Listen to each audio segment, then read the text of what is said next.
a WikiVidi documentaries production. Don't forget to like and subscribe. Enjoy. North America. North America is a continent entirely within the Northern Hemisphere and almost all within the Western Hemisphere.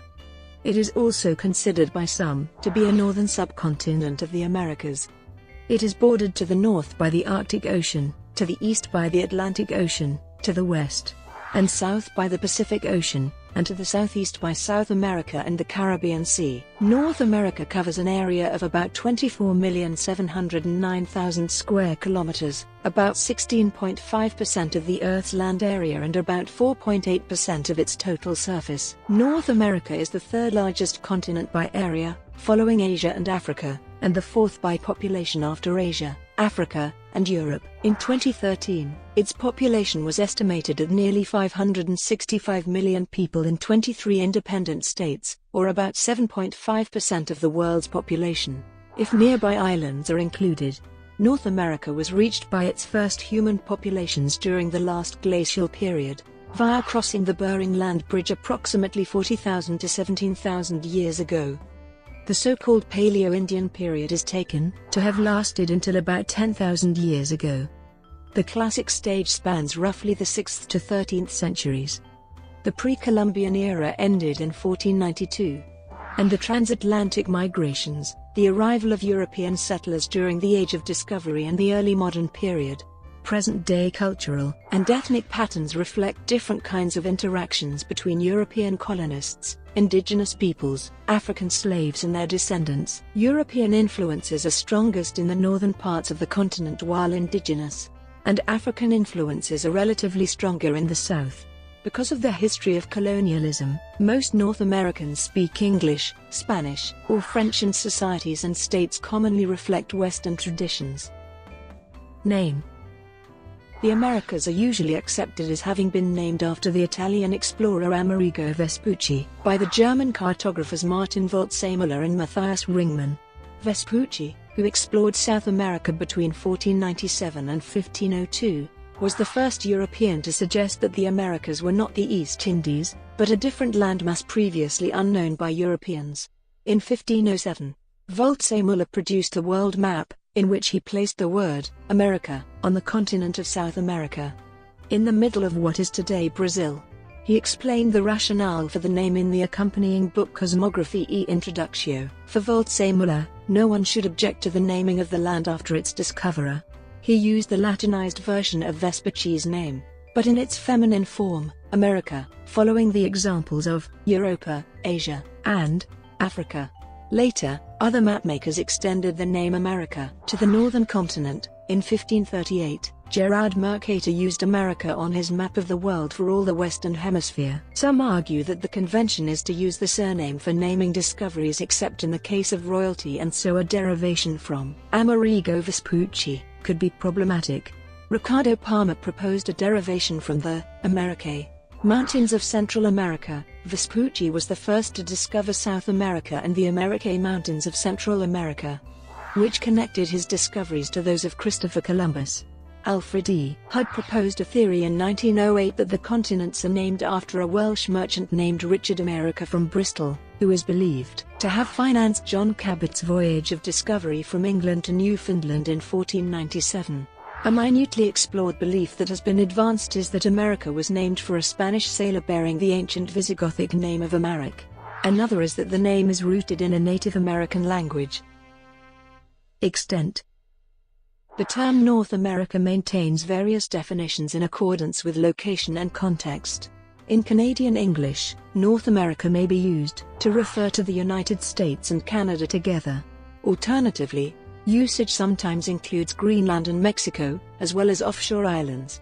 The UN Geoscheme for North America separates Mexico from the United States and Canada, placing it instead within its designated Central America region, while also treating the islands of the Caribbean separately from the US/Canada definition. The UN's North America definition still includes the Canadian Arctic archipelago and Greenland together with the US/Canada continental definition, with both insular entities being tectonically on the North American plate. In France, Italy, Portugal, Spain, Romania, Greece, and the countries of Latin America. The cognates of North America usually designate a subcontinent of the Americas comprising Canada, the United States, and Mexico, and often Greenland, Saint Pierre et Miquelon, and Bermuda. North America has been historically referred to by other names. Spanish North America was often referred to as Northern America, and this was the first official name given to Mexico. Regions. Geographically, the North American continent has many regions and subregions. These include cultural, economic, and geographic regions. Economic regions included those formed by trade blocs, such as the North American Trade Agreement Bloc and Central American Trade Agreement. Linguistically and culturally, the continent could be divided into Anglo-America and Latin America. Anglo-America includes most of Northern America, Belize, and Caribbean islands with English-speaking populations. The southern North American continent is composed of two regions. These are Central America and the Caribbean. The north of the continent maintains recognized regions as well. In contrast to the common definition of North America, which encompasses the whole continent, the term North America is sometimes used to refer only to Mexico, Canada, the United States, and Greenland. The term Northern America refers to the northernmost countries and territories of North America, the United States, Bermuda, Saint Pierre, and Miquelon, Canada and Greenland. Although the term does not refer to a unified region, Middle America, not to be confused with the Midwestern United States, groups the regions of Mexico, Central America, and the Caribbean. The largest countries of the continent, Canada and the United States, also contain well-defined and recognized regions. In the case of Canada, these are Atlantic Canada, Central Canada, Canadian Prairies, the British Columbia coast, and Northern Canada. These regions also contain many subregions. In the case of the United States and in accordance with the U.S. Census Bureau definitions, these regions are New England, Mid-Atlantic, South Atlantic states, East-North Central states, West-North Central states, East-South Central states, West-South Central states, Mountain states, and Pacific states. Regions shared between both nations included the Great Lakes region. Megalopolises have formed between both nations in the case of the Pacific Northwest and the Great Lakes megaregion. Geologic history. Laurentia is an ancient craton which forms the geologic core of North America. It formed between 1.5 and 1.0 billion years ago, during the Proterozoic Eon. The Canadian Shield is the largest exposure of this craton. From the late Paleozoic to early Mesozoic eras, North America was joined with the other modern-day continents as part of the supercontinent Pangaea, with Eurasia to its east. One of the results of the formation of Pangaea was the Appalachian Mountains, which formed some 480 million years ago, making it among the oldest mountain ranges in the world. When Pangaea began to rift around 200 million years ago, North America became part of Laurasia, before it separated from Eurasia as its own continent during the Mid-Cretaceous period. The Rockies and other western mountain ranges began forming around this time from a period of mountain building called the Laramide orogeny, between 80 and 55 million years ago. The formation of the Isthmus of Panama that connected the continent to South America arguably occurred approximately 12 to 15 million years ago, and the Great Lakes were carved by receding glaciers about 10,000 years ago. North America is the source of much of what humanity knows about geologic time periods. The geographic area that would later become the United States has been the source of more varieties of dinosaurs than any other modern country. According to paleontologist Peter Dodson, this is primarily due to stratigraphy, climate and geography, human resources, and history. Much of the Mesozoic era is represented by exposed outcrops in the many arid regions of the continent. The most significant late Jurassic dinosaur-bearing fossil deposit in North America is the Morrison Formation of the western United States. Pre-Columbian. The indigenous peoples of North America have many creation myths by which they assert that they have been present on the land since its creation. The specifics of Paleo-Indian migration to and throughout the Americas, including the exact dates and routes traveled, are subject to ongoing research and discussion. The traditional theory has been that these early migrants moved into the Beringia land bridge between eastern Siberia and present-day Alaska around 25,000 to 11,000 years ago.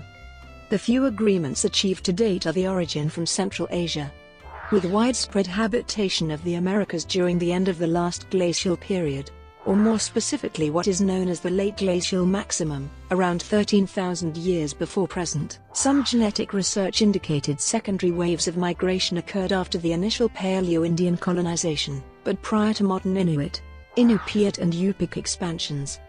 Before contact with Europeans, the natives of North America were divided into many different polities, from small bands of a few families to large empires. They lived in several culture areas, which roughly correspond to geographic and biological zones and give a good indication of the main life way or occupation of the people who lived there. Native groups can also be classified by their language family. Peoples with similar languages did not always share the same material culture, nor were they always allies.